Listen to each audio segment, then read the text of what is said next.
In the spring of 2011, there was this undergrad at Stanford named Reggie Brown, and he had what seemed like a fairly simple idea. A slightly mischievous one, maybe. Yeah, definitely mischievous. He basically thought, what if the photos you sent from your phone just disappeared after a few seconds? Which at the time was totally revolutionary. Exactly. So he brings this idea to his fraternity brothers, Evan Spiegel and Bobby Murphy. And over the summer, they actually built it. They called it Peekaboo. Right. But as the app started gaining, actual traction, this massive dispute over equity broke out.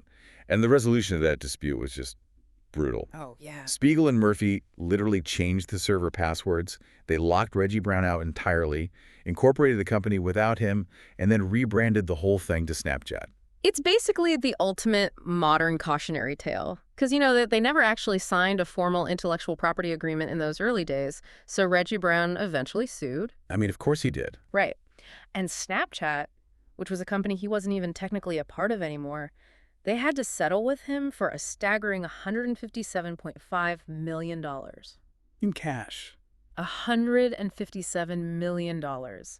And all because of a foundational relationship collapse. Exactly. And I think that story totally shatters this cinematic trope we all have in our heads about startups.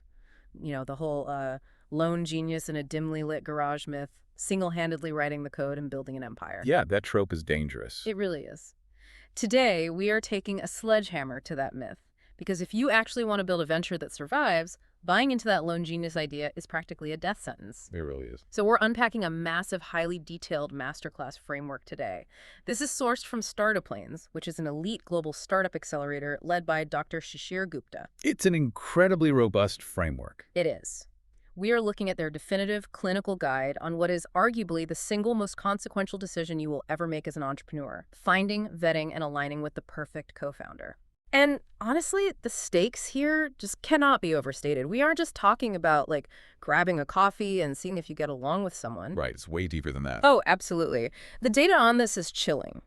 If you look at historical metrics from CB Insights and Y Combinator, over 65% of early-stage startup failures are caused by co-founder conflict, or misaligned incentives, or skill overlap. Wait, 65%? Those are 65%. Let that sink in for a second.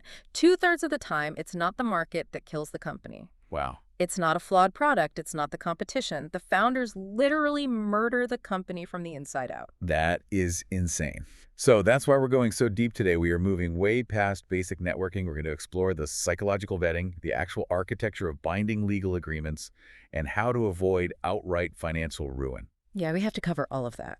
There's this quote from the venture capitalist Mark Andreessen that I think perfectly frames what we're about to explore. He said, "An elite team will pivot a mediocre idea into a unicorn, while a fragmented team will destroy a multi-billion-dollar market opportunity." I love that quote. Notice how Andreessen doesn't even mention the initial product idea as the primary variable. Right, the idea is secondary. Exactly. The team is the variable. The core mechanism is human alignment.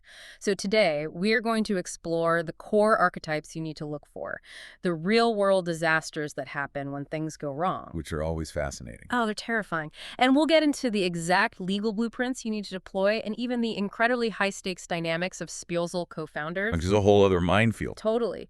By the end of this deep dive, you're going to be equipped with a clinical 100-point framework designed to evaluate literally any potential partner. I want to start by looking in the mirror, actually, because before you can even begin searching for this, magical unicorn of a partner, you have to understand what you actually bring to the table. Yeah, that radical self-awareness is step one. Right. And more importantly, you need to know what glaring structural gaps exist in your own skill set. Exactly. In the StartupLanes framework, Dr. Gupta breaks down every hyper-growth startup into 3 non-negotiable core functions. For a company to not just exist, but to actually scale, it must be able to build, sell, and manage. Build, sell, manage. Right. If any one of those 3 pillars is missing, the entire enterprise collapses under the weight of its own growth. Which naturally leads us to the 4 core archetypes identified in the StartupLanes Co-Founder Matrix. And I love how clinical this is. It really categorizes people perfectly. Yeah. So first you have the hacker. This is your product and engineering architect. They're the ones who take your wild, abstract whiteboard concepts and turn them into deployment-ready code or, physical hardware. Yeah, they completely own the technical velocity and the system architecture. Honestly, if you don't have a hacker, you don't have a company. You just have a very expensive PowerPoint presentation. Exactly. Then second, you have the hustler. This is the sales and growth engine. Yeah. They own customer acquisition, distribution channels, and investor relations.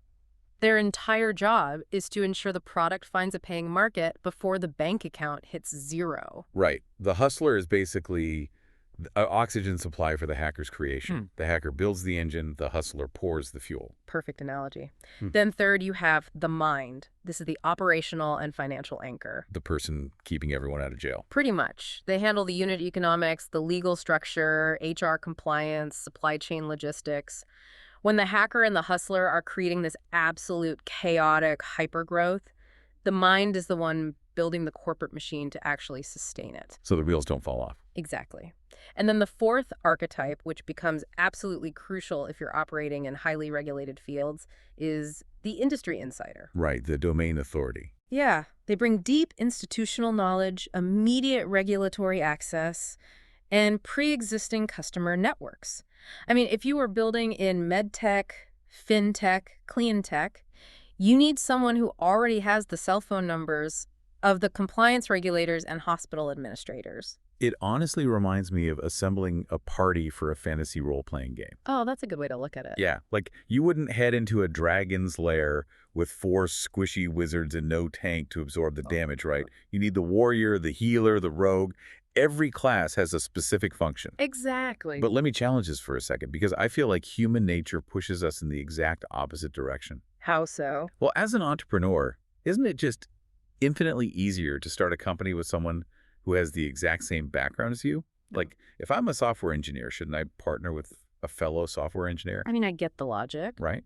We speak the same language. We value the same coding frameworks. There's inherently less friction. It is the most natural assumption in the world, and it is a completely fatal one. Really, completely fatal. Oh, yeah. Dr. Gupta's framework entirely refutes that approach using this 3-tier selection model. So tier 1 of his model is skill complementarity. And the rule here is absolute. 0 overlap. 0. 0. If you are a software engineer, your co-founder should absolutely not be another software engineer. Unless you are building some incredibly complex deep tech infrastructure platform that strictly requires 2 highly specialized technical leads. Okay, but for 99% of companies. Exactly, because redundancy is wasted equity. Oh, cow. Redundancy is wasted equity. I like that. So 2 wizards, no tank. Right. You're giving away half your company to someone who does exactly what you do, and you're leaving massive gaping holes in sales and operations. Precisely. You are doubling down on a strength while ignoring a fatal weakness. So that brings us to tier 2, which is educational and experiential diversity. You want to intentionally combine academic rigor with operational hustle. Okay, so mixing backgrounds. Yeah. If you have someone with a deep engineering or legal degree, paired with someone who has, like, street-smart business administration and sales experience, you get multi-dimensional problem solving. That makes total sense. Yeah. Because when a crisis hits, and it obviously will, they're going to look at the exact same fire from completely different angles. Exactly. They won't have the same blind spots. And then tier 3, which I think is really fascinating, brings geography into the mix. It's location and arbitrage alignment. Yeah. This isn't just about where you like to live. It's a strategic economic lever. I like to think of geographic arbitrage almost like currency time travel. Oh, that's a cool phrase. Right. So you place your hustler in a major hub like San Francisco, New York, or London. They have direct access to venture capital, enterprise clients, the whole media echo chamber. The expensive cities, basically. Yes. But you place your hacker in Eastern Europe, Latin America, or Bengaluru, and suddenly your San Francisco venture dollars are buying elite, scalable engineering talent at a fraction of the Silicon Valley burn rate. That is so smart. And the sources provide some incredible historical case studies to prove how this synergy actually functions in the wild. I mean, look at Apple in 1976. Steve Jobs and Steve Wozniak. A classic example. Right. Jobs was the ultimate hustler. He notoriously had 0 hardware engineering capabilities. He didn't write code. But Wozniak was the legendary hacker. He single-handedly designed the circuit boards for the Apple I and II. Yeah, Wozniak built the product engine in isolation, and Jobs built the market demand, the pricing strategy, the brand narrative. Exactly. Wozniak alone would have just built cool toys for computer clubs. Jobs alone would have had literally nothing to sell. Right. And if you look at Airbnb, the underlying mechanics are exactly the same. Brian Chesky and Joe Gebbia were design school graduates. Right, RISD, I think. Yeah, Rhode Island School of Design. So they deeply understood spatial design, human trust, and brand story. That's the hustle and the user interface. But Nathan Blicharczyk was the Harvard-trained computer scientist. Exactly. Without his scalable, robust code architecture to handle global payments and bookings, the whole platform crumbles under its own weight. Yeah, without Chesky and Gebbia, Blicharczyk just has a highly efficient database with zero emotional appeal. Exactly. Or even looking at the Flickr founders in India, Sachin and Binny Bansal. Sachin drove the explosive growth, the vision, the massive investor relations. But Binny built the unglamorous stuff. Yeah, the operational logistics and warehouse infrastructure that actually allowed them to deliver the books and electronics. Growth paired with supply chain mastery. It just proves that you have to actively suppress your ego and seek out your structural opposite. You really do. But, finding your opposite is only the first hurdle. Skill complementarity is completely useless. In fact, it's downright dangerous if the human beings possessing those skills are marching in fundamentally different directions. Which brings us to the alignment matrix, what absolutely must match between co-founders and what must not. Right, and Dr. Gupta's masterclass is completely uncompromising on this. There are 4 foundational pillars where founders must have 100% alignment. 100%, so no wiggle room. None. Disagreement on a single one of these 4 is a terminal disease for the startup. Okay, let's hear them. The first is core values and ethical boundaries. You really have to ask each other, are we willing to fake it till we make it to close a Series A, or do we demand strict, uncompromising legal compliance? Yeah, that's huge.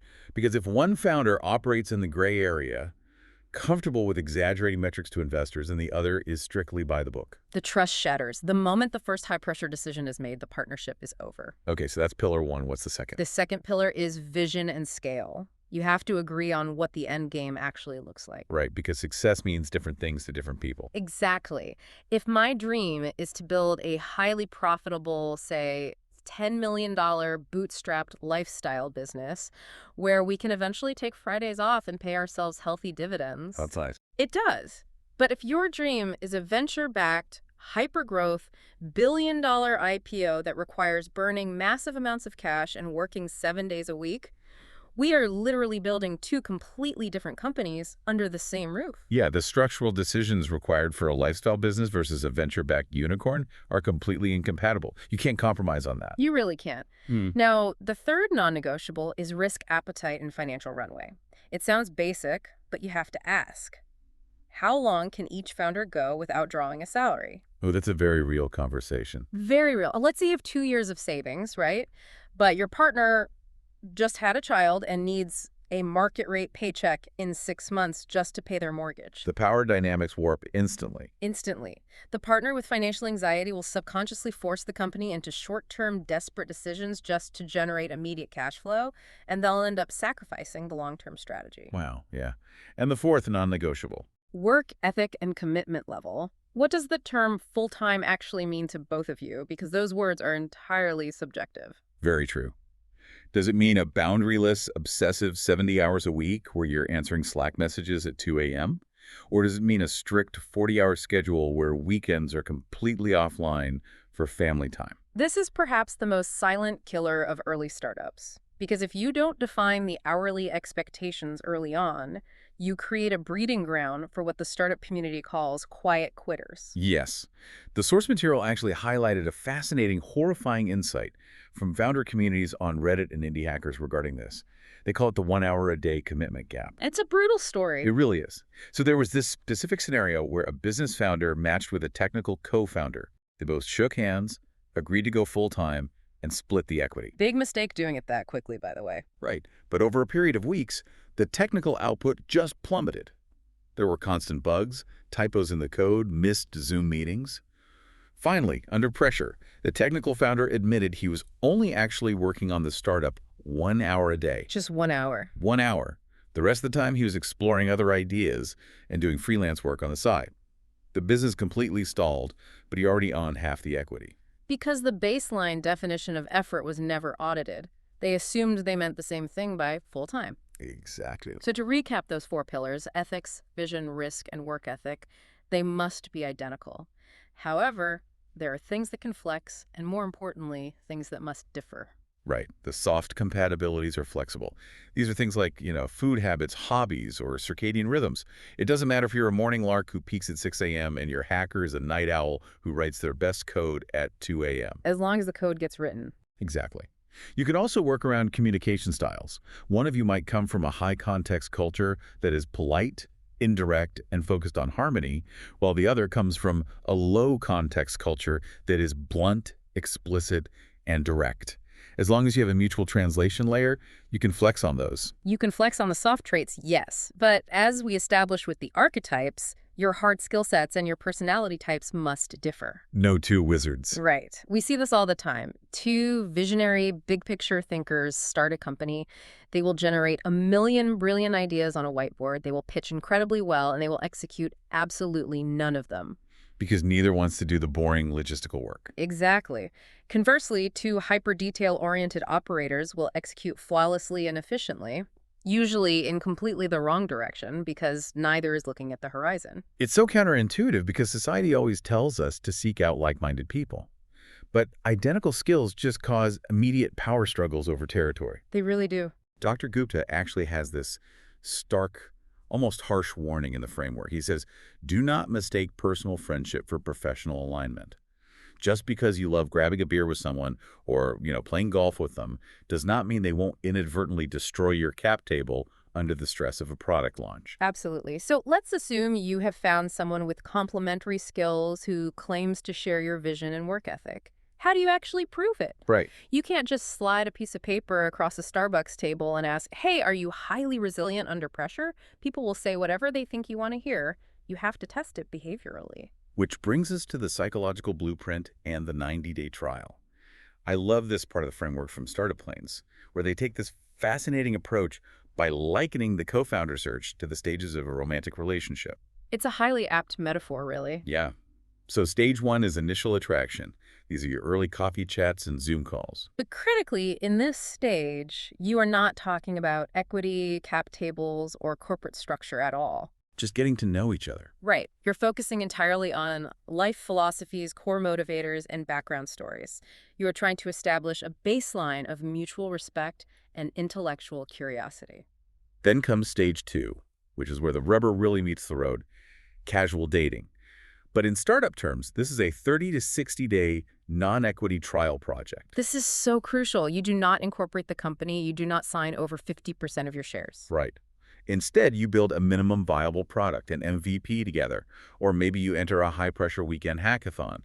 You are observing this person in their natural habitat under stress. Exactly. And during this trial project, you are acting as an auditor. You're looking for specific, unfakeable behavioral markers. The most critical marker is an internal locus of control.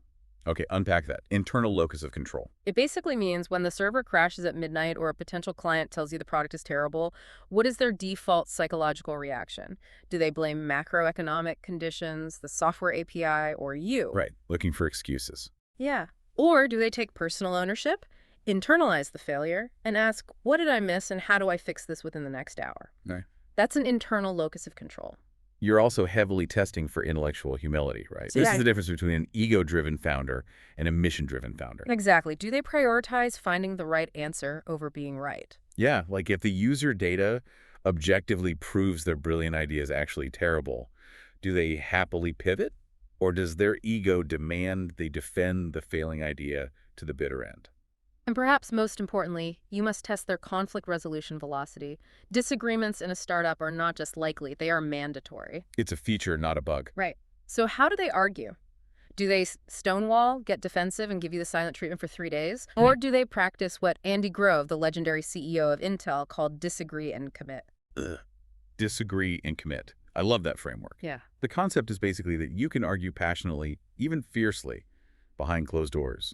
But the moment a strategic decision is made, everyone walks out of the room and executes it with zero sabotage. even if they originally disagreed with it. Precisely. No passive-aggressive "I told you so" comments. If it fails, you just Yeah. execute. Okay, so let's say they pass the trial project. They don't panic when the code breaks. They argue productively. You enter stage 3, the prenup phase, The fun part. right? This is where you conduct what the source calls the hard conversations audit. You disclose personal financial burn rates, you establish vesting protocols, and you pull literally all the skeletons out of the closet. The source actually provides the exact diagnostic interview questions you should force each other to answer. And they're designed to be intentionally uncomfortable. Very uncomfortable. Listen to question 1. If market data shows our product is failing after 6 months, how exactly do you decide when to pivot versus when to keep pushing? Ooh, yeah. That's a hard one. And question 2 is even more personal. What are your exact monthly financial obligations? Rent, debt, dependents, and mathematically, how long can you operate without taking a salary from this venture? You have to force these answers out into the harsh light of day before lawyers are even involved. Because if you don't, they'll come out later when it's too late. If you survive that prenup phase without the relationship fracturing, you finally reach stage 4, deep friendship. Which takes time. It does. But startups are profoundly lonely, traumatizing experiences. Eventually, this business partner has to evolve into someone who can provide psychological safety when you are inevitably facing burnout or a near-death experience for the company. But let's pump the brakes for a second. Let's say the 90-day trial is a smashing success. The MVP works, the communication is flawless, you trust them implicitly. Now what? Because good vibes and deep friendship absolutely do not survive a hostile board dispute or a series of funding crises. They really don't. So how do we translate that behavioral trust into actual bulletproof legal architecture? This is where things get serious. Once emotional trust is established, it must be locked down with cold, clinical legal structure. Goodwill evaporates the moment millions of dollars are on the table. Absolutely. And that legal transition starts with the exploratory blueprint, which is formally known as a Memorandum of Understanding, or an MOU. Just to clarify for the listener, an MOU is signed pre-incorporation, right? Yeah. Before the company even legally exists. Exactly. While a MOU is largely non-binding regarding future equity splits or corporate governance, it executes 2 vital, non-negotiable functions during that 90-day trial phase. Okay, what are they? First, it locks in confidentiality through standard NDAs. Second, and crucially, it assigns intellectual property ownership of anything created during the trial to the future corporate entity, not the individual creators. Okay, and if you want to know why that pre-incorporation IP assignment is so incredibly critical, let's circle back to the ghosted Snapchat that we mentioned at the start of this deep dive. Oh man, Reggie Brown. Reggie Brown brought the original idea. Evan Beagle and Bobby Murphy built it. When the relationship fractured, they locked Reggie out. And because they were frat brothers who just started coding together in a dorm without signing an ABU that assigned the intellectual property to a central entity, the ownership of the idea and the early code was entirely legally ambiguous. Right. So when Snapchat became a tech behemoth, Reggie Brown had a legitimate legal claim that he owned the underlying IP of the disappearing photo concept. They had to settle for $157.5 million. It proves a foundational startup law. A company owns absolutely nothing if it doesn't clearly own its IP. Every single line of code written during a weekend hackathon, every logo designed, every customer list generated during the trial must be legally assigned to the entity. Okay, so once the trial is over and you are ready to incorporate, the MU is superseded by the most important document you will ever sign, the co-founder agreement. Yes. And the absolute unquestionable gold standard here for startup equity is the 4-year vesting schedule with a 1-year cliff. I want to spend some real time on this because understanding the mechanics of vesting is literally the difference between keeping your company and losing it. Let's say you and I agree to split a company 50-50. I don't just get my 50% on day one. Absolutely not. In the venture ecosystem, handing a co-founder their full equity on day 1 is considered corporate malpractice. Malpractice. I mean it. Imagine you hand your new partner 50% of the company on Monday. On Friday, they decide startups are too stressful and they quit to go work at Google. If there is no vesting schedule, they walk away with half your company forever. That is terrifying. You are now doing 100% of the work for 50% of the equity, and your company is completely uninvestable because you have massive deadweight equity on your cap table. No VC will touch that. So we use a 4-year vesting schedule with a 1-year cliff. Yeah. I think it's the 1-year cliff like a massive pressure valve on a submarine. Mm-hmm. The mechanics are brilliantly ruthless. They really are. If my co-founder and I sign this agreement, and my co-founder grinds, working 80-hour weeks, building incredible software. But then they decide to leave on day 364. They walk away with absolutely 0% equity. None. None. The cliff protects the company from early-stage abandonment. You have to endure an entire year of the startup struggle to earn your first tranche of equity. And what happens after that year? On the one-year anniversary day, 25% of your total equity instantly vests. After that cliff, the remaining 75% vests incrementally, usually month by month, over the next 3 years. It is an architectural mechanism that forces everyone to economically prove their long-term commitment. The source material brings up the early days of Zipcar as the ultimate heartbreaking cautionary tale of what happens when you ignore this mechanism. Zipcar was founded by Robin Chase and Anche Danielson. Right. They had a great idea, but they made the fatal mistake of splitting the equity 50-50 right up front on day one with zero vesting schedule. And without the economic leverage of a vesting schedule, the divergence in their work ethic was immediate and catastrophic. Total divergence. Robin Chase went all in. She was working 100-hour weeks, completely draining her savings, taking no salary, driving herself into the ground to launch the fleet of cars. And her co-founder, Anche Danielson, kept her full-time salary job at a university and only contributed part-time hours when she felt like it. The psychological resentment Chase felt was just crushing. She was doing all the bleeding, but Danielson owned half the pie. Wow. And Chase couldn't fix it because the equity was already legally locked in. There was no cliff to protect her. That resentment is toxic, and it's exactly why your co-founder agreement must also clearly define departure protocols. Because even with a vesting schedule, what happens when someone leaves? You need specific clauses defining a good leaver versus a bad leaver. Walk me through the difference mechanically. Like, what is a good leaver? A good leaver is a founder who has to exit the company for a legitimate, mutually agreed upon reason. Perhaps they have a severe medical issue, family tragedy, or the board simply decides the company has outgrown their skill set. So no bad blood? Yeah. Necessary. Right. In a good leaver scenario, they generally get to keep the shares that have already vested. Or the company has the option to buy those vested shares back at a fair market valuation. Okay, and a bad leaver. A bad leaver is someone who is terminated for cause. So fraud, gross negligence, sexual harassment, or breaching a non-compete agreement by secretly working for a rival. Okay, so if that's triggered. If triggered, a bad leaver clause is devastating. They forfeit all unvested shares immediately, and critically, the company usually has the right to repurchase their vested shares at a massive discount, sometimes for literal pennies, effectively wiping them off the cap table entirely. This all sounds so clinical, almost cynical. I mean, we're talking about prenups, cliffs, and termination clauses before we've even built the product. But when we look at the historical data, it shows exactly why these defensive legal frameworks must exist. They have to exist. Human nature, when subjected to extreme stress and sudden wealth, can turn incredibly dark. The case studies highlighted in the source material regarding co-founder sabotage and betrayal are frankly terrifying. The frameworks exist because without them, billions of dollars of value evaporate overnight. Let's start by looking at the extreme nightmare scenarios. Outright fraud and criminal collusion. Theranos is obviously the most famous example of this. Yes, Elizabeth Holmes and Sunny Balwani. They built a healthcare technology valuation of $9 billion on the promise of revolutionary blood testing machines that simply did not work. But what defined their co-founder dynamic wasn't complementary skills. It was shared paranoia and intimidation. The crucial detail there is that they were secretly romantic partners, which totally bypassed all traditional corporate governance. Right. Because of their hidden entanglement, there was no internal check and balance. Together, they enforced a culture of surveillance and fear, systematically silencing, firing, or threatening any engineer who tried to point out that the hardware was returning fraudulent medical data. They created an inescapable echo chamber that insulated them from the board of directors, and it ultimately ended with both of them in federal prison. And we saw the exact same toxic dynamic play out in crypto with FTX. Yeah. Sam Bankman-Fried and Caroline Ellison. Again, a romantic entanglement at the highest executive level. SBF was running the exchange, Ellison was running the hedge fund, Alameda Research. Right. And because of their dynamic, it created this insular leadership bubble with zero effective board control.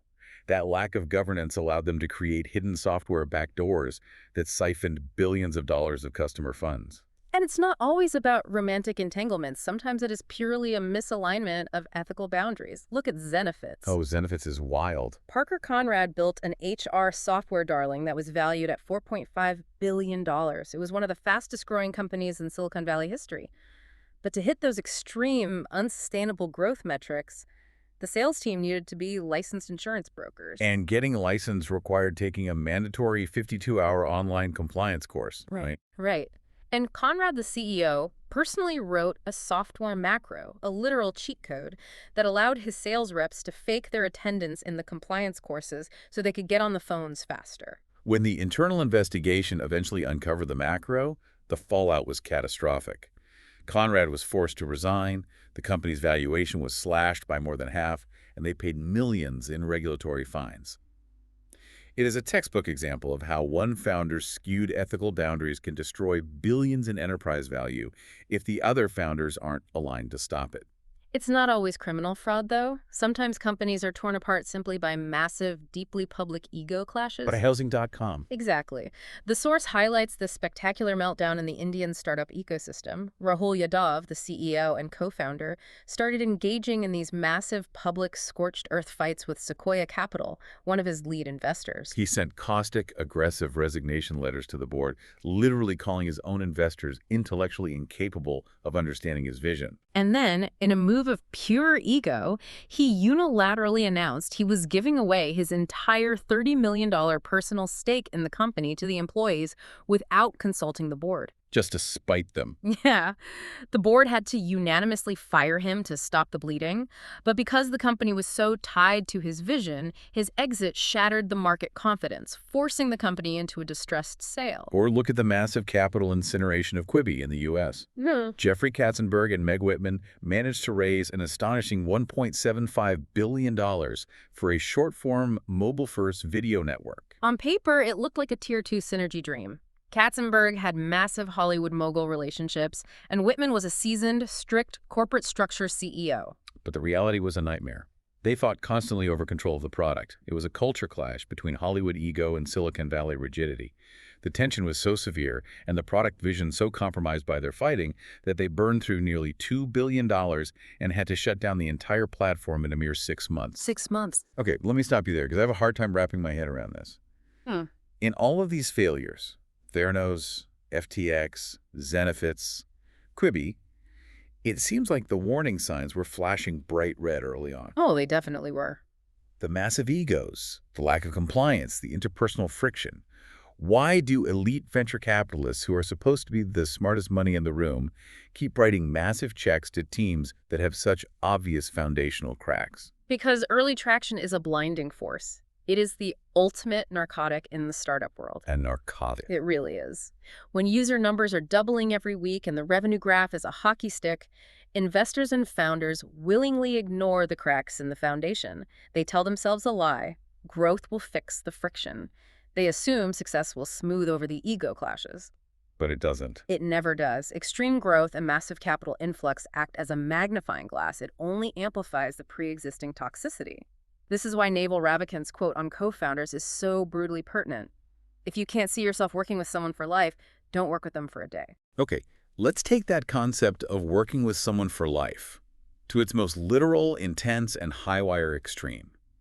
If starting a company with a stranger or a friend is a minefield of ego and equity, what on earth happens when you start a hyper-growth company with the person you share a mortgage, a bank account, and a bed with? Spousal co-founders. It is the ultimate high-risk, high-reward scenario in the startup ecosystem. I can only imagine. The psychological mechanics governing married founders are entirely different from separate founders. The key phrase Dr. Gupta uses in the source material to describe this dynamic is the symmetry of vulnerability. That phrase really stuck out to me, the symmetry of vulnerability. Break down exactly what that means. Well, in a normal non-spousal partnership, if the hacker loses a massive client, gets screamed at by an investor, and has a terrible day, they go home. Their spouse, who has a completely different job in a different industry, provides an emotional buffer. Right, they can vent, and life goes on. Exactly. They absorb the stress, offer perspective, and help the founder decompress. But in a spousal co-founder dynamic, that emotional buffer does not exist. A business crisis strikes both halves of the household simultaneously. A lost client ruins dinner for both of them. A cash flow crisis threatens both their company and their personal mortgage. Exactly. The business literally follows you into the living room. You can never escape it. So how do couples actually survive that without ending up in divorce court or bankruptcy? The framework lays out 3 absolutely non-negotiable survival rules for spousal co-founders. Rule number 1, total domain separation. Okay, meaning what? This means zero turf overlap. If one spouse is the CEO and leads product architecture, the other spouse must be the COO leading commercial strategy and HR. They must have distinct, uncrossable lanes. That makes sense, because if you overlap, you will inevitably have marital power struggles in front of your employees. Yes. And nothing destroys team morale and company culture faster than watching a married couple bicker over a product roadmap in a Tuesday morning all-hands meeting. It blurs the personal and professional boundaries for everyone. Yikes. Okay, rule number 2, sanctuary spaces. You have to strictly mandate physical and temporal zones where the startup does not exist. Banning business talk after 7 p.m. or making the master bedroom a zero startup zone. If you don't deliberately define boundaries during the quiet times, the business will completely consume your marriage during crisis times. And rule number 3 is arguably the most important for survival: formal corporate governance. Just because you are married does not mean you can skip the paperwork. Spouses still need brutal, clear legal structures. They need prenups, formal 4-year vesting schedules, and incredibly clean voting rights. Because investors are terrified of marital friction, right? Absolutely. Institutional investors will not give you millions of dollars if they think a potential personal divorce will paralyze the company's cap table and decision-making process. They need a legal guarantee that the corporate entity survives, even if the marriage doesn't. The data shows that when couples adhere to these rules, the inherent trust allows for frictionless, blinding execution speed. Look at Canva, the design behemoth. Right, huge success story. Melanie Perkins is the visionary CEO driving the product, and her husband Cliff Obrecht is the COO managing the massive operations and global growth. They have flawless domain isolation, and it resulted in a multi-billion-dollar global success. Or look at Eventbrite, built by Julia and Kevin Hartz. But the cautionary tales are just as prominent and destructive. Look at the early days of Cisco. Sandra Lerner and Leonard Bosack were married when they founded the networking giant. Their combined technical brilliance created massive growth, but they clashed violently with the venture capitalists they brought in. The board eventually fired Lerner. Bosack, in marital solidarity, resigned immediately. The immense, sustained stress of the corporate battle led to their divorce shortly after. The source also points to Mu Sigma, the data analytics unicorn. The founders divorced, and it caused severe board governance shocks and executive shifts because the personal separation immediately threatened the voting control of the entire company. It perfectly highlights what investors call equity contagion risk. Without pre-negotiated buyouts and clean governance, a marital separation instantly metastasizes into a corporate crisis. It really does. Okay, we have covered massive ground today. We've broken down the structural archetypes, the clinical psychology of the 90-day trial, the brutal necessity of vesting schedules, the dark case studies of fraud, and the high-wire act of married founders. A lot to digest. Yeah, but I want to make this immensely practical for you, the listener, right now. How does someone actively applying this today score their current or potential partnership? And pragmatically, where do they actually go to find these unicorns? The StartupLanes Masterclass provides a highly granular 40-question, 400-point diagnostic audit matrix. It is designed to remove all emotion from the evaluation. Let's highlight a few of the critical diagnostic areas from those 100 essential points that founders need to ruthlessly evaluate. One metric that really stood out to me was technical velocity versus technical debt. This is for evaluating your hacker. Can they ship code incredibly fast to validate the market, but also possess the foresight to avoid creating so much messy spaghetti code that you have to completely pause product development a year later to rewrite the entire code base? A perfect historical example of failing this audit point is Twitter's early days. They shipped the product fast and user growth exploded, but their initial architectural technical debt was so bad it caused constant daily fail whale outages. I remember those. The platform literally couldn't handle its own success, forcing a massive, highly expensive back-end rewrite. Your technical founder must be able to balance aggressive speed with clean, scalable architecture. Another critical audit point is unit economics. This is for evaluating your hustler. Do they actually understand the mathematical relationship between customer acquisition cost, or CFIA, and lifetime value, or LTV? Right. If your hustler only knows how to run wildly expensive Facebook ad campaigns to drive traffic, but doesn't understand if those customers are actually profitable in the long term, you will burn through your entire venture capital runway in months. You'll be buying revenue at a loss. We also have to revisit geographic arbitrage on the audit.